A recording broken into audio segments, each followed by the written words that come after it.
안녕하세요. 경제적 자유를 꿈꾸는 경제방송 글로벌 리포트입니다.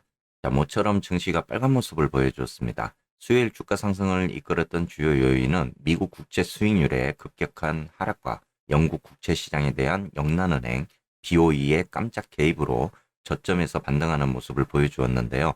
다우존스 산업평균 지수가 6세선 하락을 보였고 S&P 500 지수가 2020년 2월 이후에 가장 긴 연속 하락세를 마감하는 모습을 보였습니다. 자, S&P 500이 1.9% 상승을 하면서 연방준비제도가 일주일 전 다시 금리를 인상한 이후에 처음으로 상승을 하는 이런 모습을 보여주었는데요. 미국 10년물 국채 수익률의 급격한 하락으로 일부 지지를 받는 그런 모습을 보였습니다.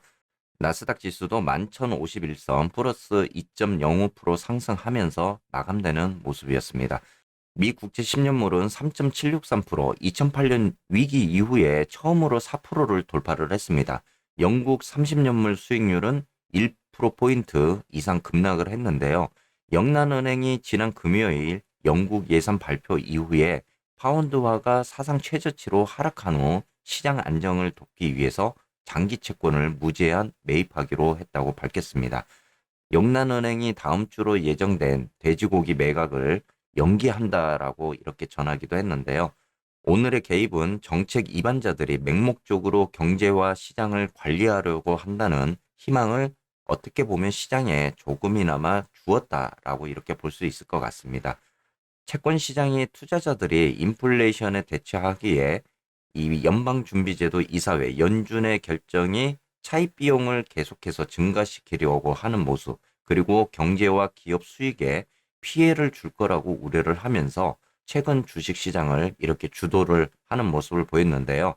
골드만삭스 경제 애널리스트가 경제가 뚜렷한 침체에 빠지거나 지속적인 인플레이션 진전을 보일 때까지 긴축에 대한 미국 금융 상황에 대한 압박이 끝나지 않을 것이라는 것이 우리의 중앙시장 견해라고 이렇게 전하면서 아직 증시 시장이 힘든 변동성을 보일 가능성이 크다는 걸 염두를 해야 될 것 같다. 이렇게 전하기도 했습니다.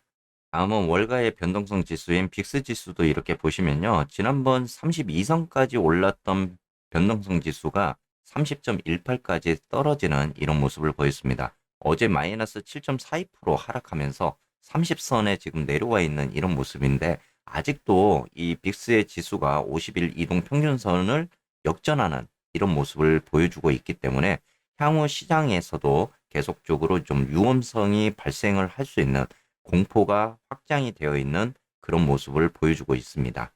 자, 오늘도 간략하게 증시 흐름 한번 보도록 하겠습니다. 지금 속스의 차트를 먼저 보시게 되면은 지금 이 슈팅적인 구간이 더 나올 수도 있다라고 제가 말씀을 드렸잖아요. 지금 속스의 차트를 보더라도 이 고점에 대한 시그널이 제가 계속적으로 아직은 나오지 않고 있다라고 이렇게 말씀을 드리고 있는 구간입니다. 그렇기 때문에 지금 화요일 같은 경우도 다시 한번 이 고점적인 구간을 찍어주는 이런 모습을 보였습니다. 자, 이렇게 봤을 때 지금 쏙3 어떻게 보면은 이제 단기 고점에 대한 구간을 돌파한 거 아닌가라는 이런 생각들은 가질 수가 있습니다. 그 이유 중에 하나가 지금 계속적으로 이 저항 라인에 부딪히는 이런 모습을 보여주고 있는데요.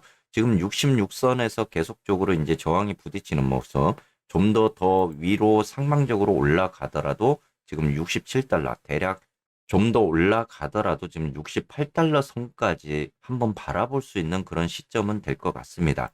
속설이 이런 바닥적인 구간을 만들어주고 오늘 한 번 더 반등적인 그런 구간을 만들어 준다고 그러면은 이제 어느 정도 확실히 속스가 이 단기 고점에 대한 구간이 될 수 있다라고 우리가 판단은 해볼 수는 있겠지만 아직도 전체적인 추세로 봤을 때는 계속적으로 이 상방에 대한 힘이 강한 그런 모습을 보여주고 있습니다.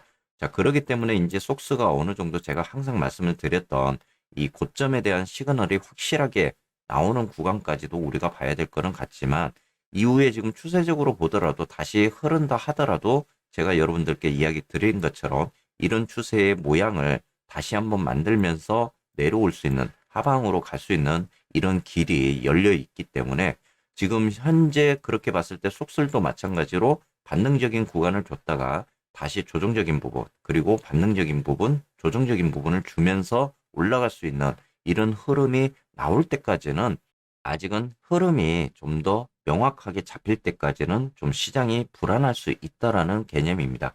자, 그러기 때문에 이제 어떻게 보면 내일 PC가 우리에게 있어서는 굉장히 좀 중요한 지수 발표가 될 것 같습니다.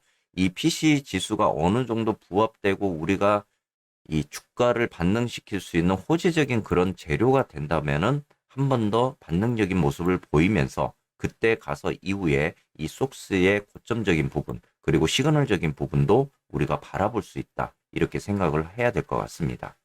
다음은 TQ 차트도 한번 보도록 하겠습니다. 어제 22.27달러 5% 상승하는 지금 모습을 보여주고 있는데요. TQ가 상승적인 모멘텀을 만들기 위한 과정을 보면은 먼저 애플과 테슬라의 주가를 체크를 해봐야 될 것 같습니다. 자, 어찌 보면 애플과 테슬라의 주가가 TQ를 좀 더 상승시키는 마지막 보류가 될지도 모른다는 생각이 드는데요. 그 이유는 애플과 테슬라는 투자자들이 가장 선호하는 기업 중에 하나입니다. 그렇기 때문에 두 기업의 주가 하락이 곧 투자자들의 항복을 의미를 할 수도 있기 때문에 관심 있게 지켜봐야 하는 주식이 될 것입니다. 약 4% 하락한 애플의 실망스러운 수요로 인해서 아이폰 생산을 늘리려는 계획을 중단할 것이다 라고 이렇게 보고를 한 후에 낙폭을 키우는 그런 모습을 보였는데요. 글로벌 시장 위기로 급락을 할 경우 투자자들은 항복을 할 가능성이 높아진다는 그런 이야기입니다. 자, TQ도 지금 마찬가지로 이렇게 한번 제가 오버슈팅적인 구간이 나올 것이다라고 이야기를 하면서 58.44달러까지 단기 고점을 다시 한번 갱신하는 이런 모습을 보여주고 있습니다. 지금 TQ도 오늘 시장에서 봤을 때 어제의 반등적인 구간을 보여주기는 하지만 이 구간을 다시 한번 반등으로 올라가기에는 어려운 시장이 될 수도 있다라는 그런 의미이기도 합니다. 오늘 시장에서 반등적인 구간을 다시 한번 보여준다면 좋겠지만 지금 저항적인 구간에 이 막혀 있는 이런 모습을 보이면서 오늘 시장에서 다시 한번 이 조정적인 구간을 보여주고 이후에 어떤 수급적인 부분이 나왔을 때 다시 한번 끌어올리는 이런 모습이 나올 가능성도 있다라는 의미이기도 합니다. 자, 오늘 시장도 굉장히 조정적인 부분 그리고 변동성에 대한 구간이 많이 나올 것으로 보고 있고요. 어찌되었건 지금 TQ 입장에서도 이 스큐가 좀 더 고점에 대한 시그널이 확실히 나와야만이 이후에 이 추세적인 흐름이 완만하게 잡혀나가는 그런 모습을 보여줄 것 같습니다. 자, 오늘 시장은 굉장히 좀 힘듭니다. 앞으로 발표되는 PC 그리고 CPI까지 우리가 이제 확인해야 되는 그런 과정들을 거쳐야 될 것 같습니다. 지금 이런 상황에서는 이 기술주, 특히 긴축 속도가 이렇게 압박이 되면서 기술주에 대한 이 상승 모멘텀을 꺾이는 이런 상황들이 계속 벌어지고 있는데요. 오늘 시장에서도 다시 장 초반 이 하락적인 부분을 보여주면서 이후에 반등적인 수급이 나올 수 있는지도 오늘 지켜봐야 되는 시장이 될 것 같습니다. 오늘도 시장 대응 잘 하시고요. 오늘 또 라이브를 통해서 여러분들과 함께 고민을 이야기해 보도록 하겠습니다.